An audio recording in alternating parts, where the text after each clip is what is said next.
There is something that happens to a man when he carries a memory for long enough. It stops feeling like a memory. It becomes part of the body itself, settled somewhere behind the ribs, heavy and permanent, like a stone that grew there slowly over decades until you cannot imagine the chest without it. I am 81 years old now, and my hands shake when the cold comes in, and some mornings I forget what day it is or what I ate the evening before. But I have never, not once, not for a single morning in 63 years, forgotten her face. That is what I want to tell you about, that face. People ask me sometimes how I have lived this long.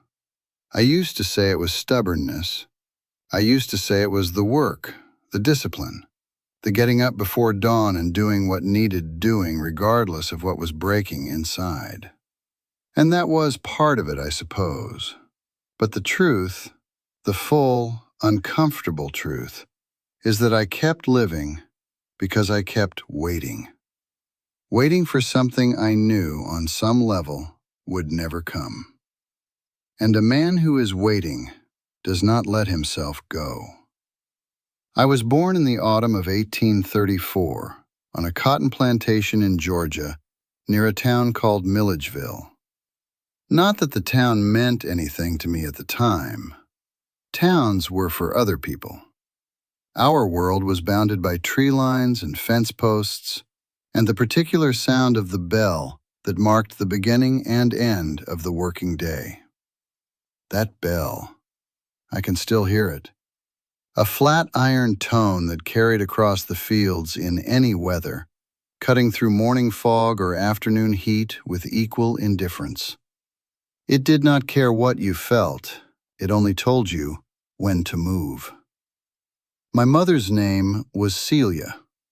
She was, by any measure I had as a boy, the most capable person I had ever seen. Not in the way that stories make people capable, not grand, not swept up in anything larger than the next hour's necessity.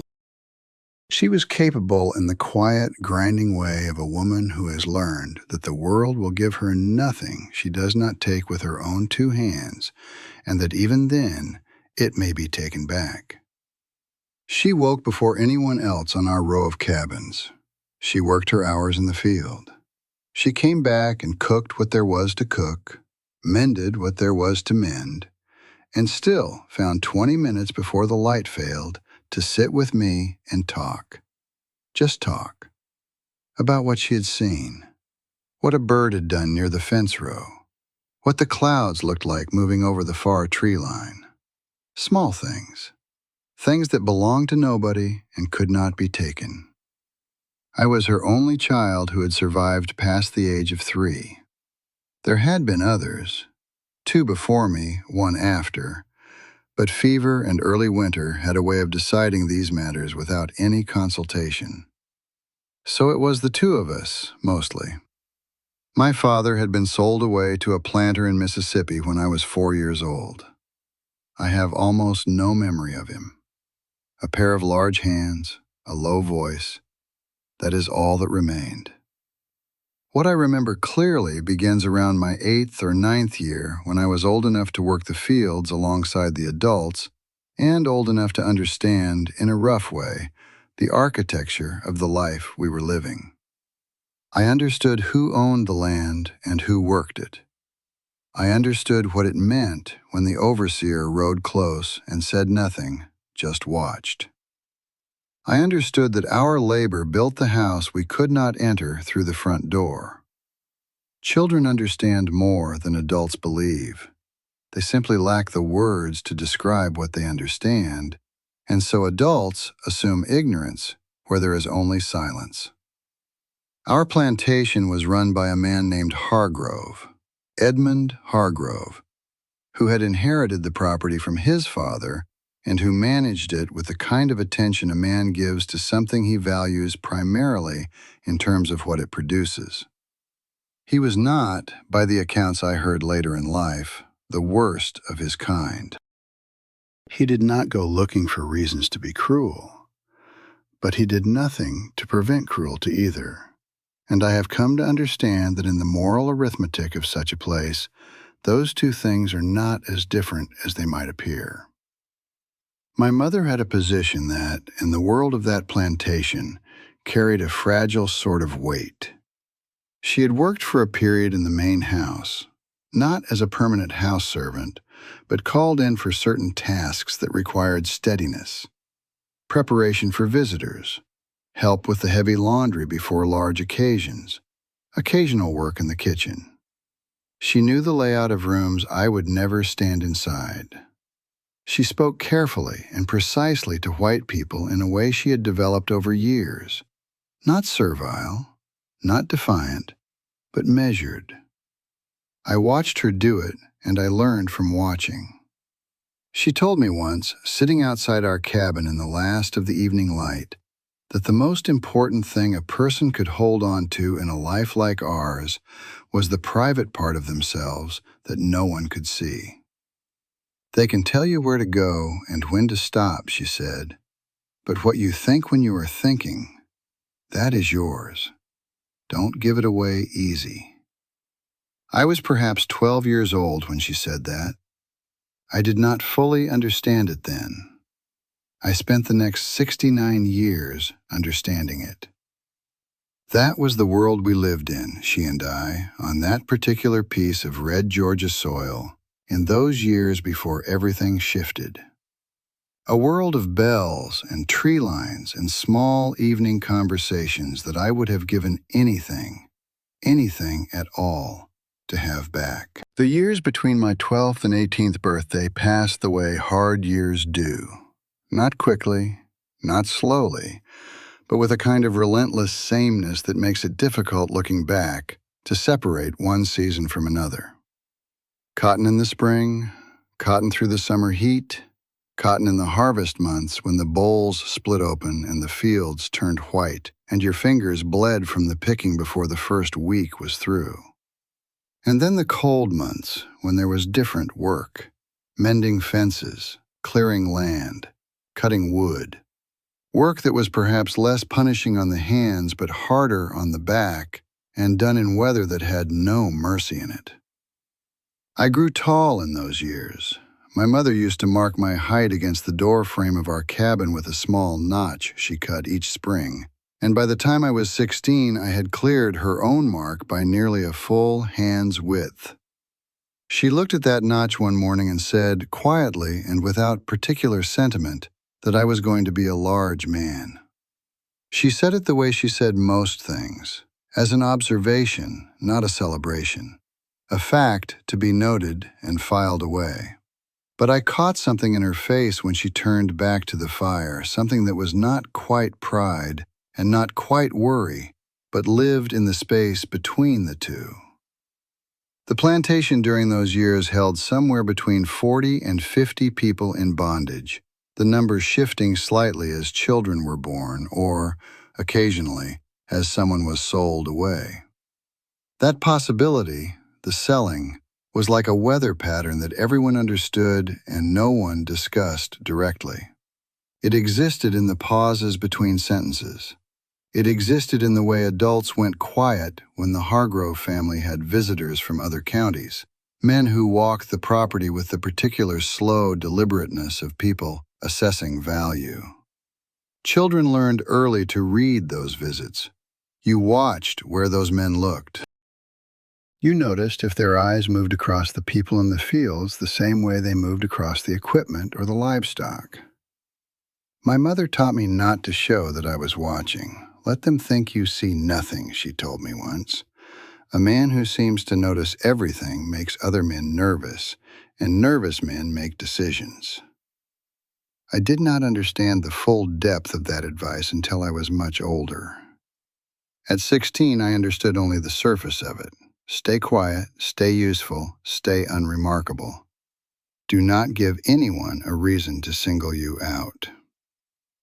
There was a man in our place named George who was perhaps 15 years older than me and who had, over time, become something of a quiet authority among the people in the quarters. Not an appointed position, nothing like that, Simply a man whose judgment others trusted, whose calm in difficult moments other people borrowed when their own calm ran out. He had been on the Hargrove property longer than almost anyone. He knew the rhythms of the place the way you know the rhythms of your own breathing, without thinking about it, automatically, in a way that was inseparable from simple survival.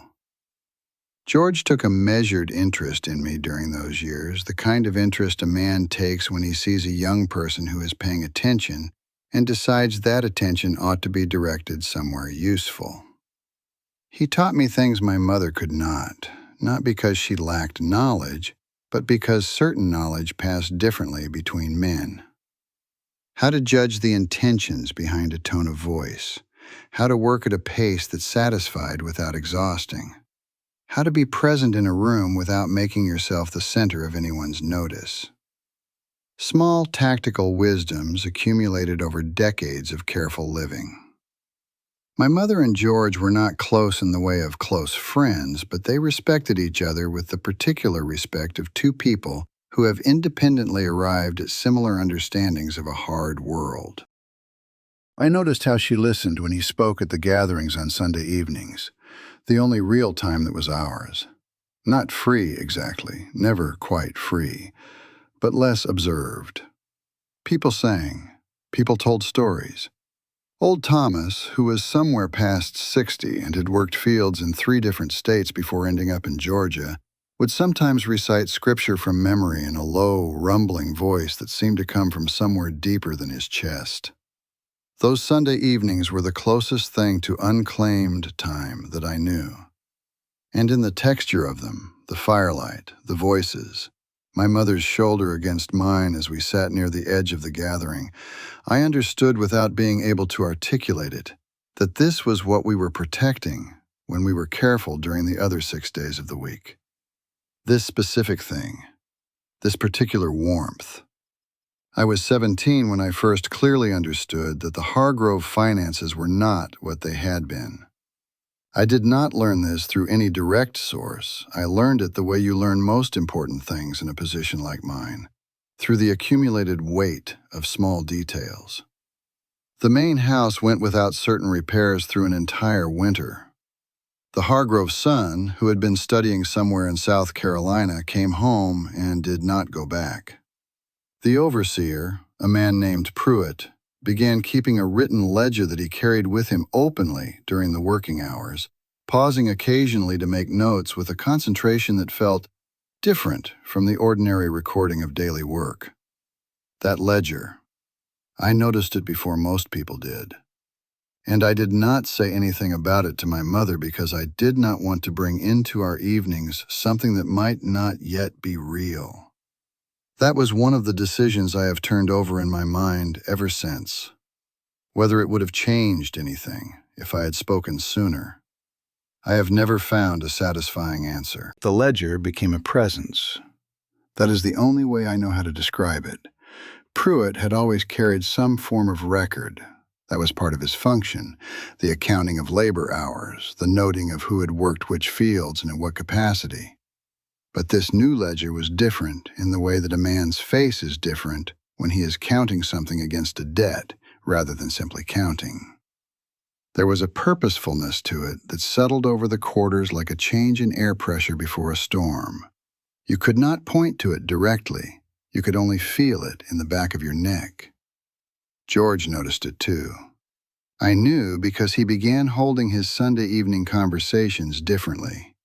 Shorter on stories, quieter in tone, with a particular habit of letting silences sit longer than usual, as though he was measuring what people said against what they did not say.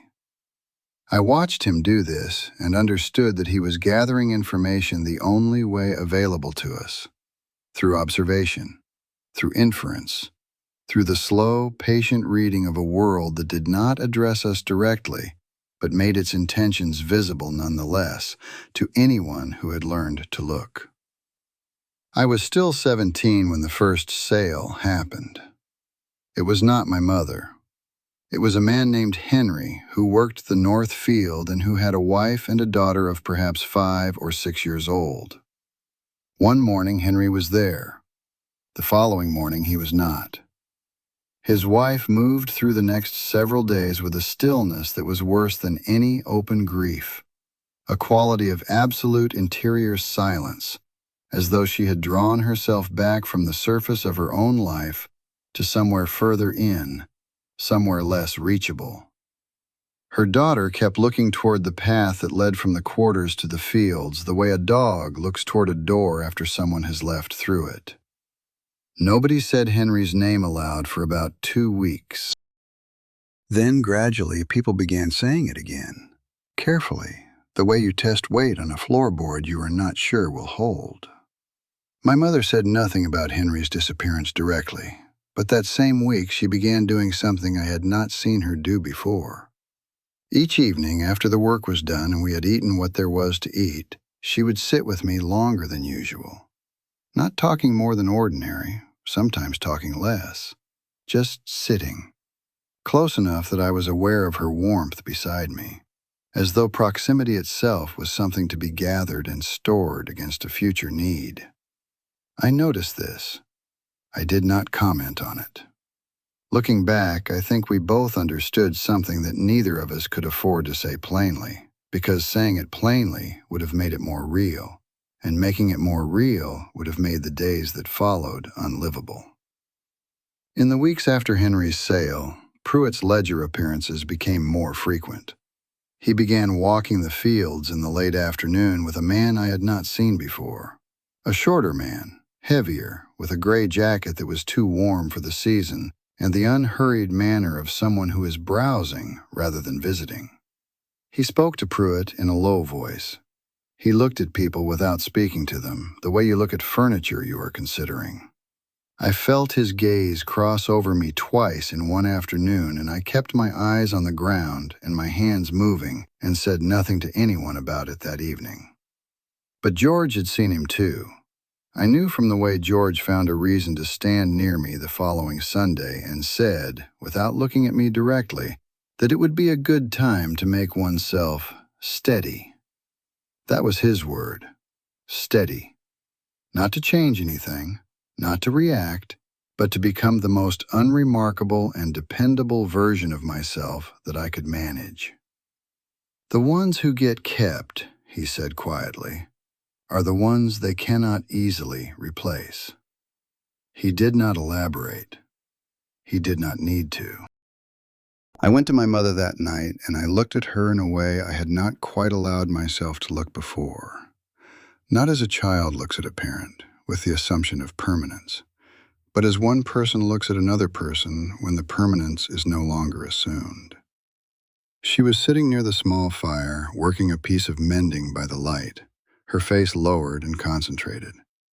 Her hands moved with the particular efficiency of hands that have done the same work so many thousand times that the work happens without supervision. There were lines at the corners of her eyes that I did not remember being there when I was younger. Her hair, which she kept wrapped in a cloth in the evenings, had gray in it now along the temples. She looked up and caught me watching her. She did not ask what I was thinking. She held my gaze for a moment with an expression I could not fully read, something patient and clear-eyed and unbearably calm. And then she went back to her mending, as though she had already made her peace with whatever was coming and was simply waiting with characteristic steadiness for it to arrive.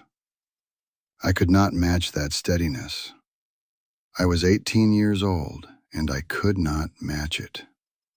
I lay awake that night, listening to the sounds of the quarters settling into sleep around me, the breathing, the occasional murmur, the distant call of something in the tree line.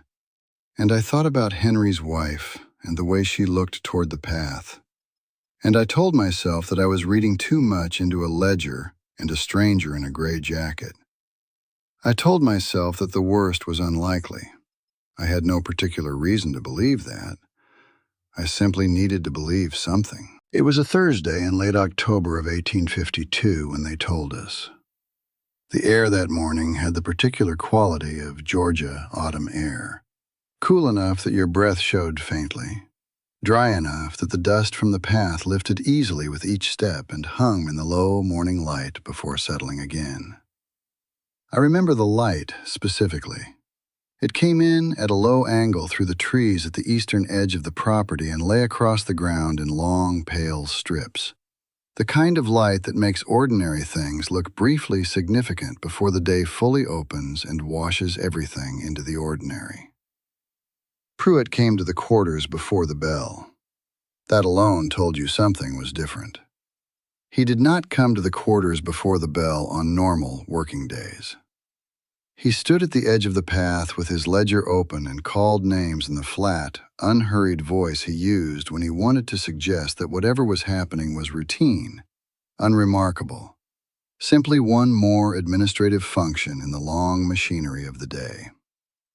The names he called were to gather in the open yard near the wagon road by 7:30. He said it once and walked away without answering questions because no questions were asked. Everyone present understood that questions would accomplish nothing. My mother's name was among those called. I was standing perhaps 15 feet from her when Pruitt said it. I heard her name in his mouth, and I felt something happen in my chest. Not a sharp pain, more like the sudden absence of something that had always been there, a negative space opening up where solid matter had been. I looked at her. She was already looking at me. Her expression did not collapse. It did not break in any of the ways I had been afraid in my worst nighttime imaginings that it might break. It simply settled, like a face that has been preparing for a particular moment for a long time and has decided, when that moment arrives, to meet it without flinching. She said my name, just my name, once quietly, the way she had said it 10,000 times before when she needed my attention for something ordinary, when supper was ready, or when she wanted me to come look at something she had noticed. That same voice, as though she was choosing deliberately to use the ordinary voice for this moment, to give it the same weight as every other moment we had shared, because to change her voice would be to acknowledge that this was a different kind of moment, an ending kind. I crossed the distance between us and we stood close together, and she put one hand briefly against the side of my face, her palm against my jaw, her thumb near my cheekbone, and held it there for perhaps 3 or 4 seconds. Her hand was rough from decades of field work. The skin thickened across the palm, the fingers strong and slightly curved from the permanent habit of gripping. I felt all of that detail the way you feel things when some part of you already knows it is memorizing rather than simply experiencing. Then she lowered her hand, and we walked together toward the wagon road. There were 9 people whose names had been called. They stood in a loose group near the road with the particular quality of stillness that people hold when they are managing something interior that they cannot afford to release in public. The man in the gray jacket was there, not gray today, but a brown coat of similar cut, which somehow made him more real and more terrible than he had seemed at a distance. He stood beside a younger man who was writing in a small book. Neither of them looked at the gathered people as individuals. Their gaze was administrative. There were other people from the quarters standing at the edges of the yard, those whose names had not been called, watching. Nobody spoke loudly. There was some low murmuring, some children being drawn close by their mothers. George stood at the far edge of the gathering with his arms at his sides and his face arranged in the careful neutrality he had spent a lifetime perfecting. He caught my eye once and held it for a moment and then looked away. There was nothing in his look that offered comfort. There was only acknowledgement. The acknowledgement of one person who understands to another person who is just now understanding. The man in the brown coat walked slowly along the line of 9 people with the unhurried thoroughness of his profession. He stopped at each person briefly, said something to his companion who wrote in the small book, moved on. When he reached my mother, he paused, slightly longer than he had at the others. She stood straight and looked at a point somewhere past his shoulder, and her hands were still at her sides. I was standing at the edge of the yard, close enough to see her face clearly, far enough that there was nothing I could do. That distance, perhaps 30 feet, perhaps 35, has lived in my body ever since as a physical measurement of helplessness. 30 feet. A distance a man can walk in 10 or 12 steps. A distance that on that morning was as uncrossable as an ocean. Hargrove himself appeared briefly, spoke with the man in the brown coat near the road, nodded twice, and went back toward the main house without looking at the people in the yard. The transaction of it, the clean, ordinary transaction of it, conducted before breakfast, while the long, pale strips of October light still lay across the ground and the dust still hung faintly in the air. The wagon came up the road about an hour later. The wagon was an ordinary thing.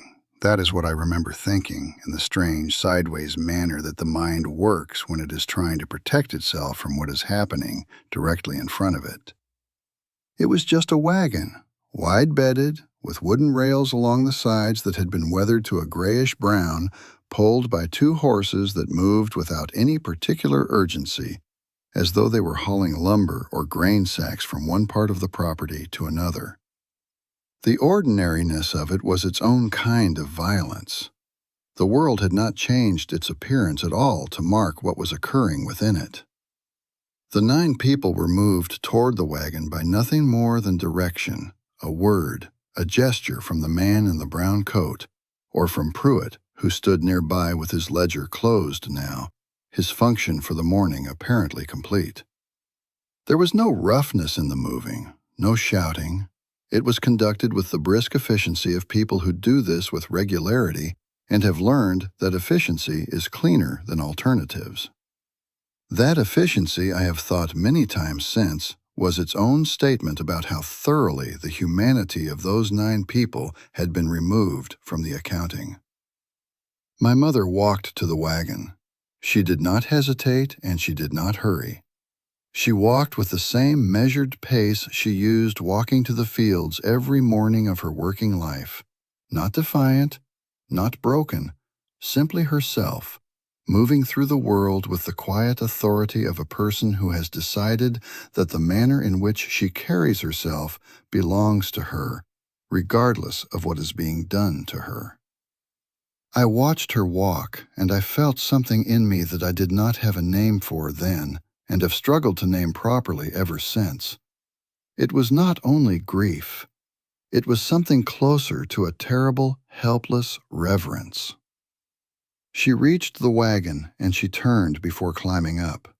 She turned, and she looked back across the yard, and she found me. In a yard with people standing at the edges, in the low October light with dust in the air, and the sound of the horses shifting their weight on the road.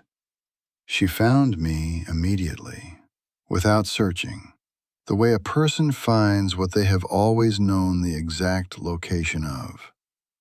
We looked at each other across that distance. I have spent 63 years trying to describe to myself what was in her face in that moment.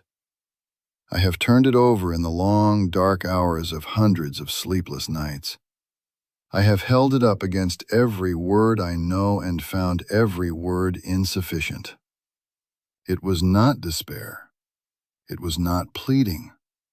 It was not even sorrow in the way that sorrow usually presents itself, openly, with its face wet and its features pulled. It was something more composed than any of those things, and because of that composure, infinitely more devastating.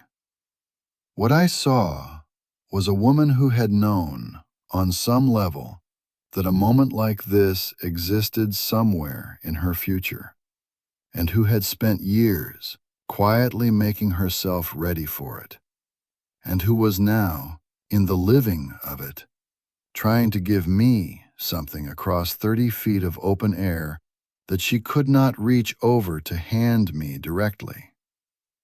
I believe she was trying to give me the same thing she had been giving me in pieces for 18 years. The conviction that the private part of a person cannot be taken. That what moves inside you when you are moving through the worst of things still belongs to you. That surviving is not the same as surrender. And she needed me to know the difference before the wagon moved. She held my gaze for what felt like a very long time and what was probably no more than a few seconds. Then she turned and she climbed up into the wagon bed and she sat with her back straight and her hands folded in her lap, and she did not look back again. I understood even then that the not looking back was also a gift. That she was sparing me the sight of her watching me disappear. She was arranging it so that my last image of her was forward-facing, composed, upright, herself. She was managing even this, the very last thing she had any power to manage, with the same quiet deliberateness she had brought to everything else. The wagon began to move. It turned on the road, and the horses found their pace, and the wooden rails swayed slightly with the movement, and the dust came up around the wheels in the dry October air. I watched it go. I did not move from where I was standing. I was not capable of moving. I stood and I watched the wagon until it reached the bend in the road where the tree line came close on both sides, and the road curved left, and the wagon went around the curve and was gone. The sound of it lasted a few seconds longer than the sight, the creak of the wheels, the muffled beat of the horses on the packed earth road. And then that too faded, and there was only the ordinary morning. The light had shifted while all of this was happening. The long, pale strips of early morning were gone now, absorbed into the fuller, flatter light of mid-morning. And the yard looked like any other yard on any other day, and my mother was not in it. George appeared at my side at some point. I do not know how much time had passed. He said nothing. He simply stood beside me the way he had stood beside others before me in moments that had no adequate words, present and solid, and not pretending that presence was enough, but offering it anyway because it was what there was. I did not cry, not then. The tears came later that night, alone, with my face against my arm so that no one would hear. The days that followed had a quality I had never encountered before and have only encountered a handful of times since. A quality of unreality so complete that the ordinary world felt like a stage set, convincing in its details, but hollow behind the surface. The bell rang in the morning, and I rose, and I worked, and I ate, and I lay down at night, and all of it happened at a slight remove from myself, as though the person performing these actions was a reasonable copy of me rather than the actual thing. The cabin felt wrong in dimensions I could not measure. It was the same size it had always been, the same 4 walls and low ceiling and packed dirt floor, but without my mother's presence organizing the space, it seemed both larger and more suffocating simultaneously.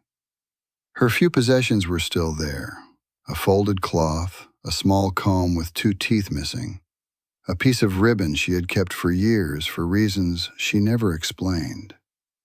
I did not move any of these things for a long time. Moving them would have required making a decision about what they now were, and I was not ready to make that decision. I asked Pruitt within the first week.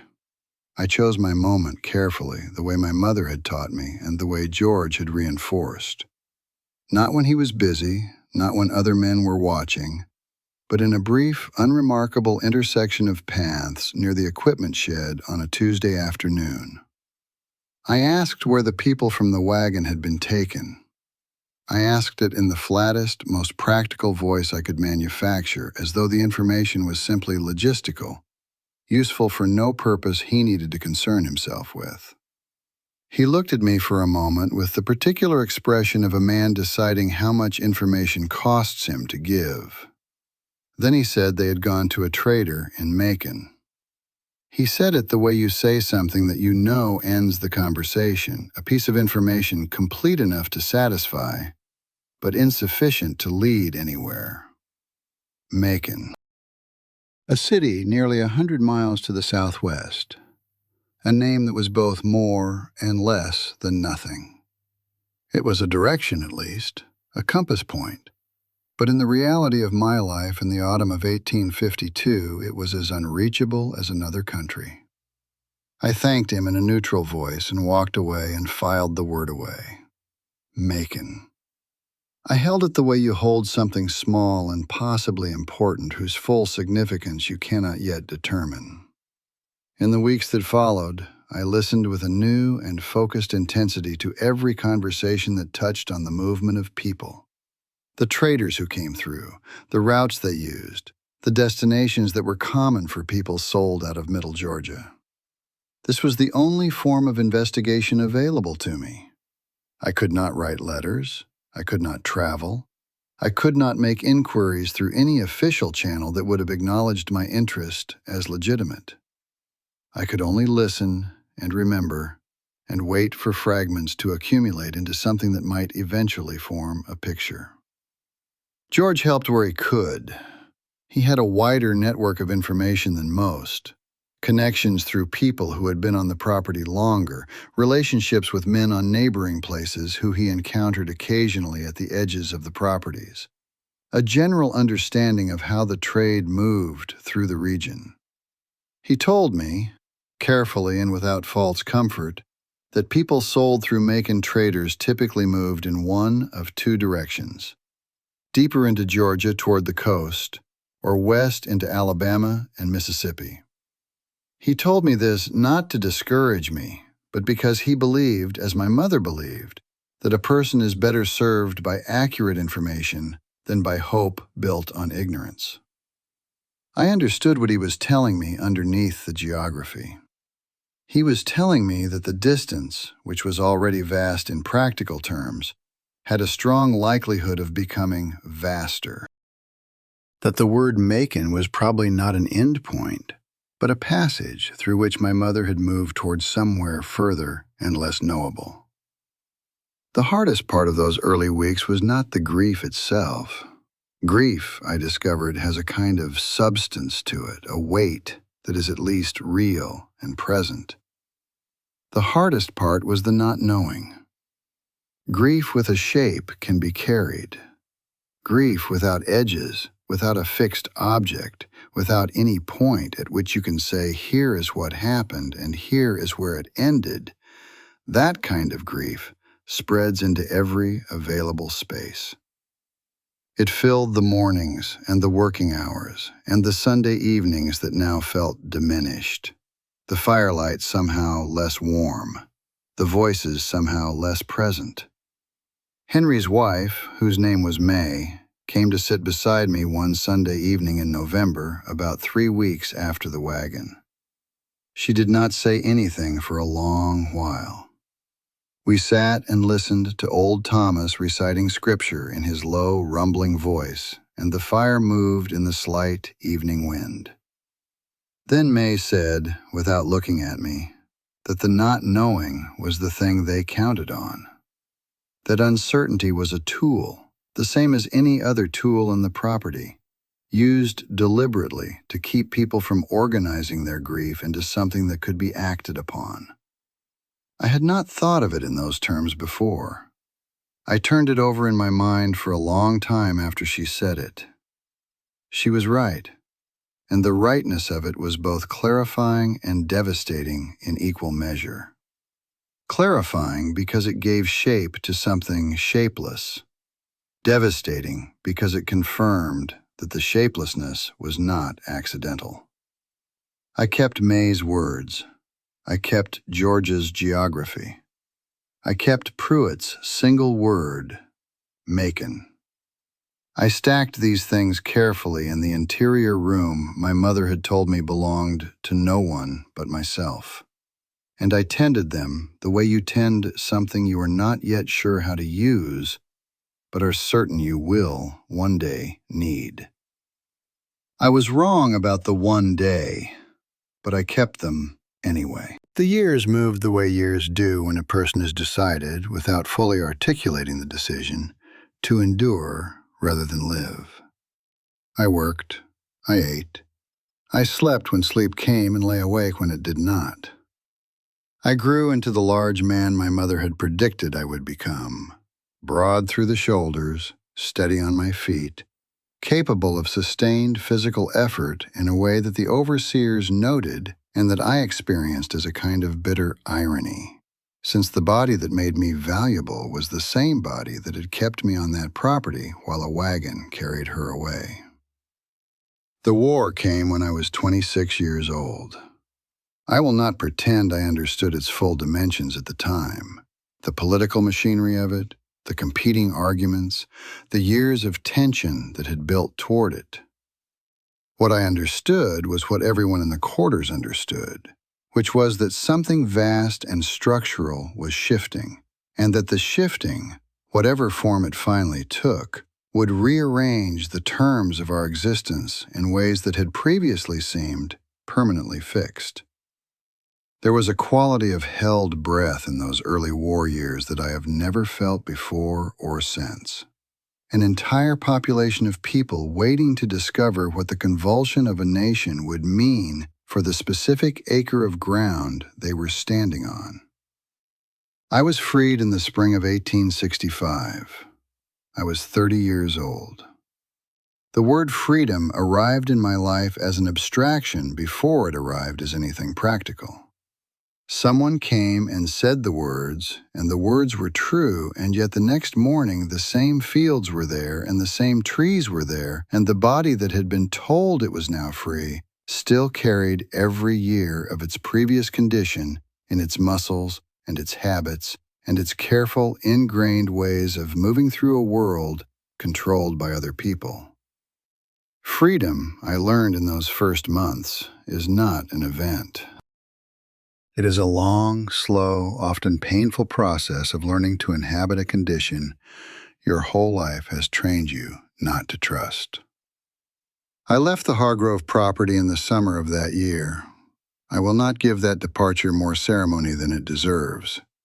I gathered the few things I owned, which fit easily in a single bundle, and I walked down the same road the wagon had taken 13 years earlier. I walked past the bend where the tree line came close on both sides and the road curved left, the bend beyond which I had not been able to see. I walked around that curve and kept walking. I did not look back. I made that choice deliberately, in full awareness of what I was echoing. The following years were ones of reconstruction in every sense of the word, the nation attempting to rebuild itself, and individual people attempting the same thing simultaneously, with far fewer resources and far less institutional support. I made my way eventually to a settlement in northern Georgia, where a community of freed people was establishing itself with the particular fierce pragmatism of people who understand that nobody is going to build what they need on their behalf. I found work. I found a place to sleep that was mine in a way no place had ever been mine before. I found, gradually and with difficulty, the beginnings of a life that had its own forward direction. I met a woman named Ruth in 1868. She was from South Carolina originally, had come through similar arrangements of loss and displacement, carried her own inventory of absences that she spoke about rarely and carefully. We did not have the kind of courtship that belongs to people whose lives have not been organized around loss. We came to each other already knowing certain things about the world that younger or luckier people learn only gradually. We married in the autumn of that year, and we built something together that I am still grateful for when I sit quietly and take honest account of my life. We had 3 children who grew to adulthood. I told each of them about my mother, about Celia, in the way that I knew how. Not all at once, not as a formal recounting, but in pieces over years, the way the truth of a thing sometimes has to be delivered to be bearable. I told them her name. I told them what her hands felt like. I told them what she said about the private interior of a person and who owns it. I told them about the way she walked to that wagon. I gave them what I had of her, which was not nothing. I tried twice to find her. The first attempt came in 1867 when I traveled to Macon with very little money and the single word Pruitt had given me 15 years earlier. I spoke to people who worked with the Freedmen's Bureau, who were attempting the nearly impossible task of reconnecting families separated by decades of trade across half a continent. They were diligent and genuinely trying and almost entirely unable to help. Not from lack of effort, but from the staggering scale of what had been deliberately, systematically unmade. The records that existed were incomplete and scattered and often designed to obscure rather than document. The second attempt came in 1873, by which time I had more resources and more connections and slightly better tools for the search. I traced a record that might have been her, a woman of approximately the right age, sold through Macon in the autumn of 1852, eventually to a plantation in Alabama. The record ended there. What came after that record, I could not determine.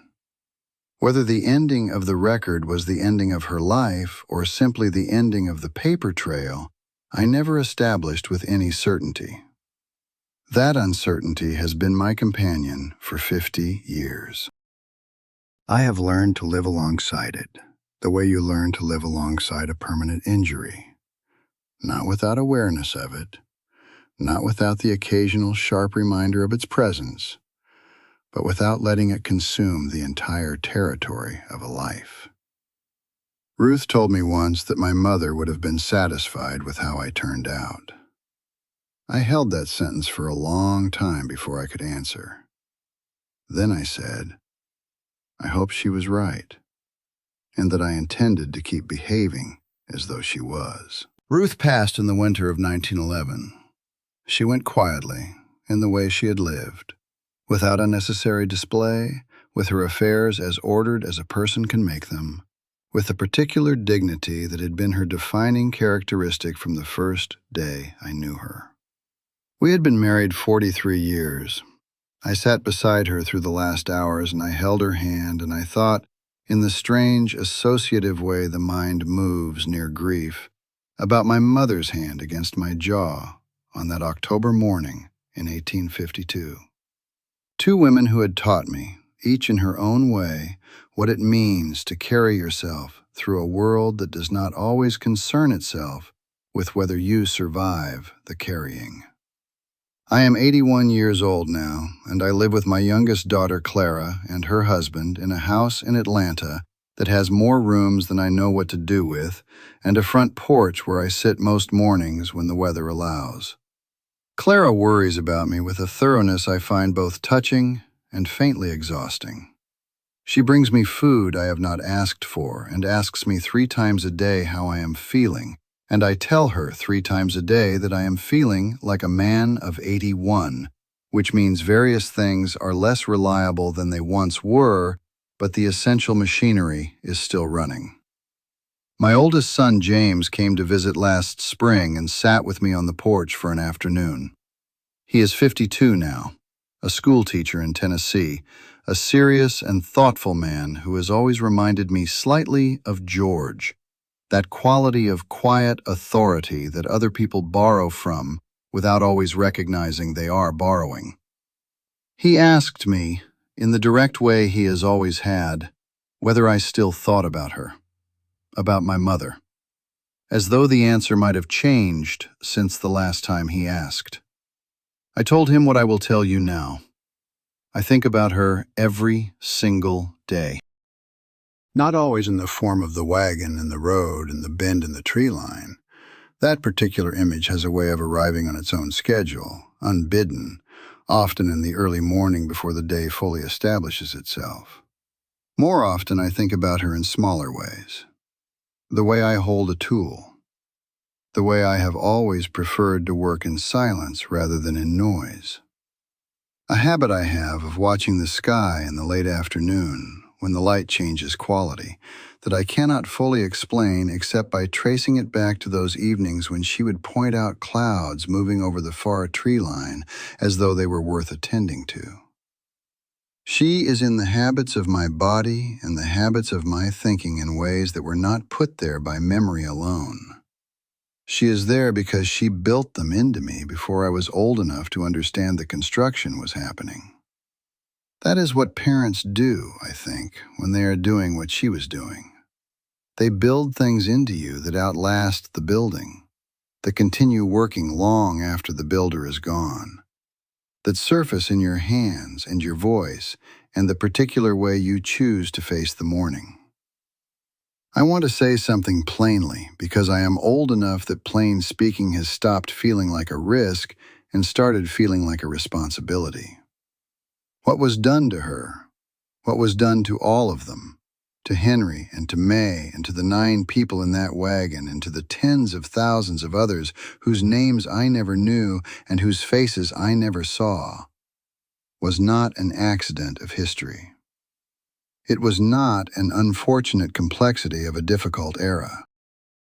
It was a deliberate and sustained machinery of harm, constructed carefully over generations and maintained by the active participation of people who knew precisely what they were doing and chose to continue doing it because it was profitable and because the law permitted it and because they had arranged their understanding of the world in a way that allowed them to look at my mother walking to a wagon and see a transaction rather than a person.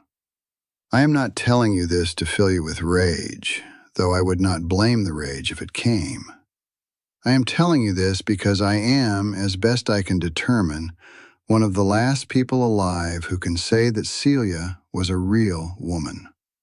Not a figure in a history, not a number in a ledger in Pruitt's handwriting, but a real woman who made notches in a doorframe and kept a piece of ribbon for reasons she never explained, and put her hand against her son's jaw on a Thursday morning in October, and gave him, in that gesture, everything she had left to give. She deserves to be known as real. That is why I am speaking. I do not know where she died or when. I do not know if she found any measure of peace in whatever years remained to her after that wagon turned the bend. I hope she did.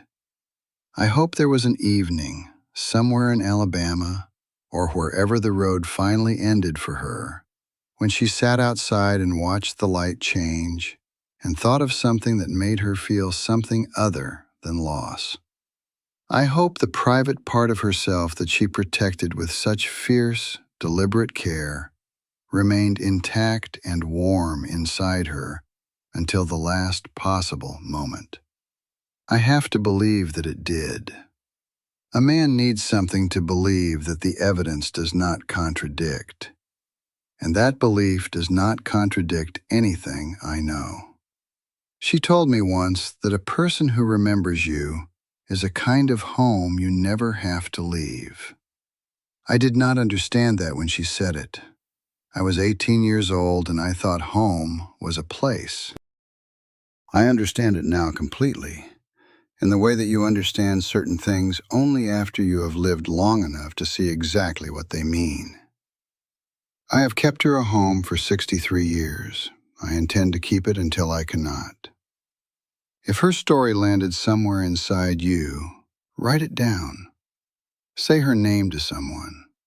Let the memory of people like her travel further than any wagon ever took them. That is the one thing that was always ours to give.